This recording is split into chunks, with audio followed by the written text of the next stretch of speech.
पर ये इन सब की, सुरजेवाला जी मैं आपको एक बात बताना चाहता हूँ, इन सब की बहुत बड़ी शिकायत रहती है मेरे से कि मैं मीडिया को ज़्यादा समय नहीं देता। ये बात सही है कि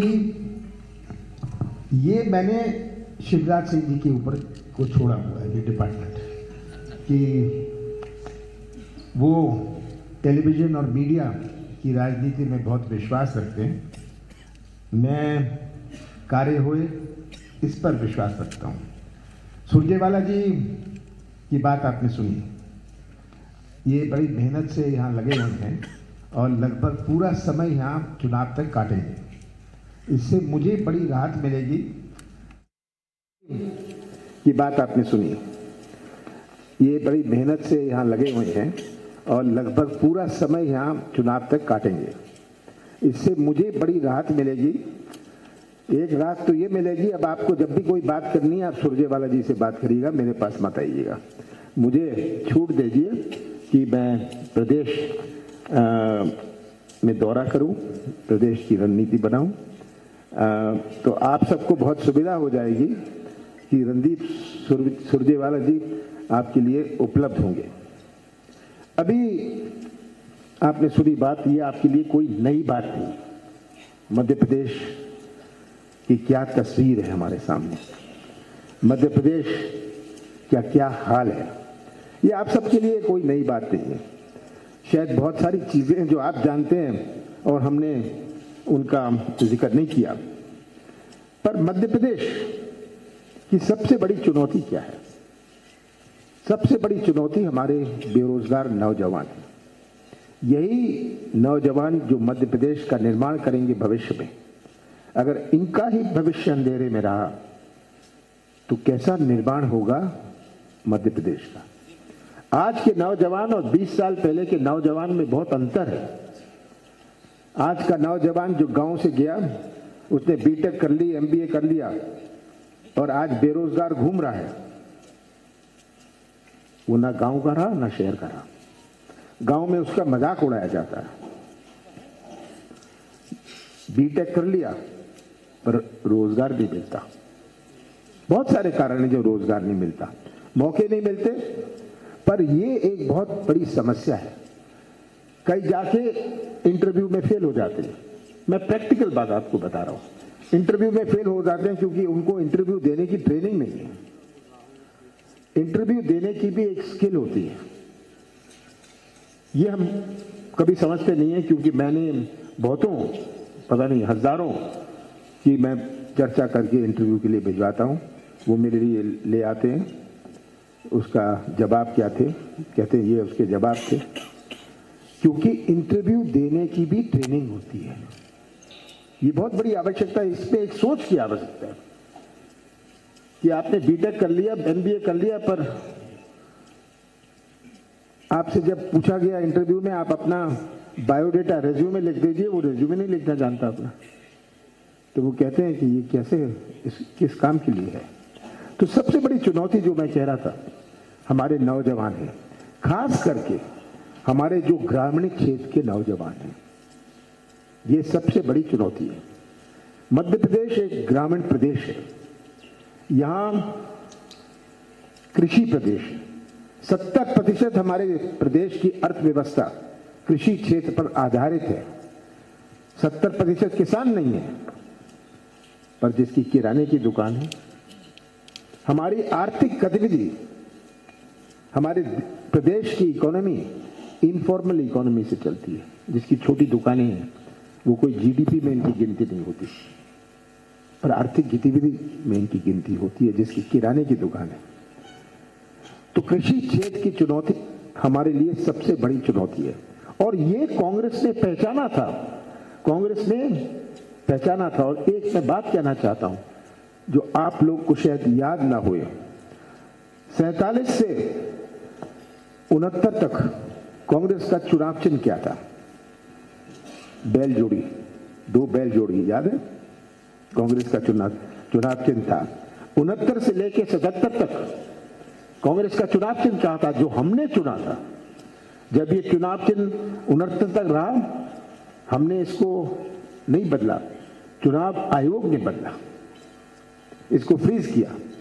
तब हमको जब सेलेक्ट करना पड़ा, हमने क्या सेलेक्ट किया? गाय बछड़ा।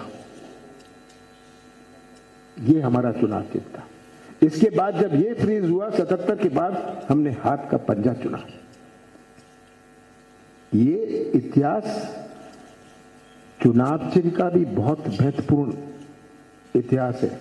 2 बैल जोड़ी माने खेती किसान, ग्रामीण भारतीय संस्कृति, गाय बछड़ा हमारी गौ माता, हमारे ग्रामीण भारतीय संस्कृति, और हाथ जो आज का भी हमारा चुनाव चिन्ह है, क्रम राष्ट्रीय एकता भारतीय संस्कृति। हमें जब पूछते हैं, मैं तो कहता हूं हर पार्टी का एक डीएनए भी होता है, हर व्यक्ति का डीएनए होता है, और एक पार्टी का भी डीएनए होता है। ये है कांग्रेस का डीएनए, और यही हमें समझना है। आज भाजपा जो लगी है, मुझे तो ताज्जुब होता है, इतनी भीड़ दिल्ली से आ रही है, इतनी भीड़ दिल्ली से आ रही है। भाजपा को अपने 15 साल के मुख्यमंत्री के नाम पर वोट मांगने में शर्म क्यों आ रही है? आज क्या शिवराज सिंह जी के नाम पर वोट मांगा जा रहा है? ये भाजपा सरकार के 15 साल के इतिहास में इनकी पोल खुल गई है। इसीलिए ये शिवराज सिंह जी के 18 साल के मुख्यमंत्री के नाम पर तो आपको वोट मांगनी चाहिए, पर आप शर्मा रहे हैं, इसमें आप संकोच कर रहे हैं। ये भी बात सोचने समझने वाली है। इसलिए आज इनको बाहर से नेता लाने की आवश्यकता पड़ रही है। भाजपा का मूल चेहरा, एक मूल चेहरा है, वो खो गया है। अब 4 नए चेहरे हैं। भाजपा के 4 नए चेहरे हैं। बनावटी भाजपा, दिखावटी भाजपा, मिलावटी भाजपा और सजावटी भाजपा। ये इनके अब चेहरा है। ये भारतीय जनता पार्टी हो गई है। तो हमें, हमारी पार्टी को और मुझे मध्य प्रदेश के मतदाताओं पर पूरा विश्वास है। प्रजातंत्र में चुनाव आते हैं, पंचायत के चुनाव होते हैं, जनपद के होते हैं, जिला पंचायत के होते हैं, नगर निकाय के होते हैं, महापौर के होते हैं, लोकसभा के। हर चुनाव का अपना महत्व होता है। आप जब सरपंच चुनते हैं, उसको चुनते हैं कि ये गांव, ये चुनाव मध्य प्रदेश के भविष्य का है। ये चुनाव मध्य प्रदेश के भविष्य को तय करेगी कि आज जिस प्रकार से एक व्यवस्था भ्रष्टाचार की बनाई है, मध्य प्रदेश का हर व्यक्ति, जिसमें आप इंक्लूडेड हैं, या तो भ्रष्टाचार के शिकार हैं या भ्रष्टाचार के गवाह है। हर व्यक्ति या गवाह है या उसका शिकार है। ये व्यवस्था एक सिस्टम बना लिया भ्रष्टाचार का। क्या ऐसे कोई प्रदेश चल सकता है? तो आज मध्य प्रदेश के भविष्य का प्रश्न है, नौजवानों के भविष्य का प्रश्न है, हमारे कृषि क्षेत्र के भविष्य का प्रश्न है। अगर हमारे कृषि क्षेत्र में क्रय शक्ति ना हुई, खरीदने की ताकत ना हुई, तो कोई अर्थव्यवस्था टिक नहीं सकती। हमें ये बात याद रखनी है। किराने की दुकान चल नहीं सकती, ये बाजार नहीं चल सकते, हमारे जिले के ब्लॉक के बाजार नहीं चल सकते। ये आज सबसे बड़ी चुनौती है। और यही बात हमारी जो यात्रा है, यात्रा का लक्ष्य है कि ये जो गुमराह करने का, ध्यान मोड़ने का प्रयास होता है, ये ध्यान मोड़ने की राजनीति, गुमराह करने की, दबाने, छिपाने, डराने की राजनीति, इससे हम जनता का ध्यान आकर्षण करें, उनको सावधान करें कि ये आप अपने भविष्य की लड़ाई लड़ रहे हो। किसी पार्टी की लड़ाई नहीं लड़ रहे, किसी उम्मीदवार की लड़ाई नहीं लड़ रहे, आप अपने भविष्य की लड़ाई लड़ रहे हो। आप कैसा मध्य प्रदेश सौंपना चाहते हैं आगे आने वाली पीढ़ियों को, ये लड़ाई है। और यही मैं मानता हूं और मुझे मध्य प्रदेश के मतदाताओं पर पूरा विश्वास है कि वो सब मिलके सच्चाई का साथ देंगे।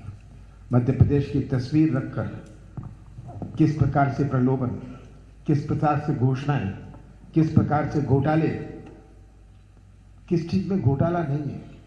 भर्ती करो, देखो घोटाला, राशन की दुकान, राशन के डिस्ट्रीब्यूशन में घोटाला, खाद बीज घोटाला, जहां देखो घोटाला। क्या हमारे प्रदेश की जनता अंधी है?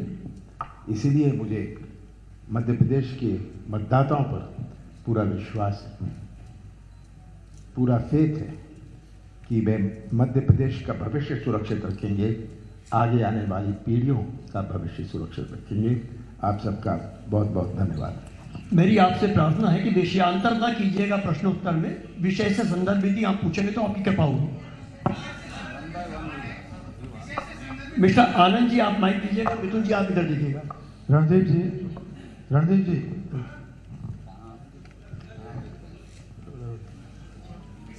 रणदीप जी इधर। मैं डॉक्टर राकेश। आप हमेशा सबसे पहले उठते हैं। हाँ, मैंने तो बहुत दफा देखा है ना, ये भी सब जानते हैं। सुरजेवाला जी, आप सबको पीछे। सुरजेवाला जी, मेरा एक सवाल है। कमलनाथ जी, मैं रविंद्र जैन, मैं रविंद्र जैन हूँ अग्निवाण से। मेरा एक सवाल, अच्छा उसके बाद देते। जी जी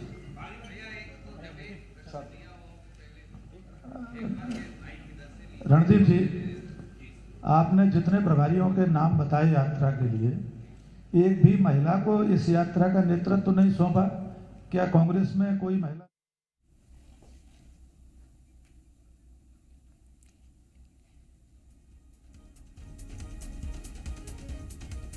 देखिए, ये प्रेस कॉन्फ्रेंस के माध्यम से रणदीप सुरजेवाला प्रदेश प्रभारी, प्रदेश पीसीसी चीफ कमलनाथ ने अब बीजेपी की जन आशीर्वाद यात्रा के काउंटर में जन आक्रोश यात्रा की शुरुआत कर दी है। अब प्रदेश भर में कांग्रेस की तरफ से जन आक्रोश यात्रा निकाली जाएगी और जनता में जो आक्रोश है वो कांग्रेस साधने की कोशिश करेगी। यानी कि अब कांग्रेस का कहना है कि बीजेपी को जनता का आशीर्वाद नहीं, बल्कि बीजेपी की वजह से जितना जनता को परेशानी हुई है, जितना जनता ने प्रताड़ना सही है, उसके विरोध में ये यात्रा निकाली जा रही है। जनता के बीच में आक्रोश रैली निकाली जा रही है।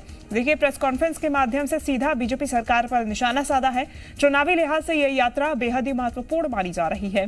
देखिए, मध्य प्रदेश में ये चुनावी साल है और अब ये चुनावी साल यात्राओं के सहारे हर पार्टी के लिए महत्वपूर्ण होता जा रहा है। हर पार्टी यात्राओं के सहारे आगे बढ़ रही है। 7 अलग अलग यात्रा कांग्रेस की तरफ से प्रदेश भर में निकाली जाएगी, जहां बीजेपी 5 जन आशीर्वाद यात्रा निकाल रही है, रैली निकाल रही है, तो वहीं कांग्रेस की तरफ से 7 यात्राएं अलग अलग निकाली जाएंगी। यानी कि अलग अलग संभागों में ये जन आक्रोश यात्रा निकाली जाएगी।